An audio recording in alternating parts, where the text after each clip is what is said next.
આપ જોઈ રહ્યા છો સ્પાર્ક ટુડે ન્યૂઝ। ડભોઈ કાયસ્થ વાગા વિસ્તારમાં દુકાનમાં ધુમાડા નીકળતા અફરાતફરી મચી ગઈ છે।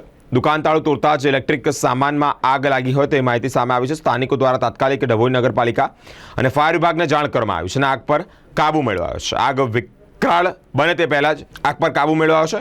કાયસ્થ વાગા વિસ્તારમાં ઇલેક્ટ્રિક રિપેરિંગનું દુકાન ચલાવતા વિનોદભાઈ કોટવાણીનું જે બંધ દુકાન છે તેમાં આગની ઘટના ઘટી છે। નગરપાલિકા ફાયર વિભાગે ગણતરીના મિનિટોમાં જ આગ પર કાબુ મેળવ્યો છે।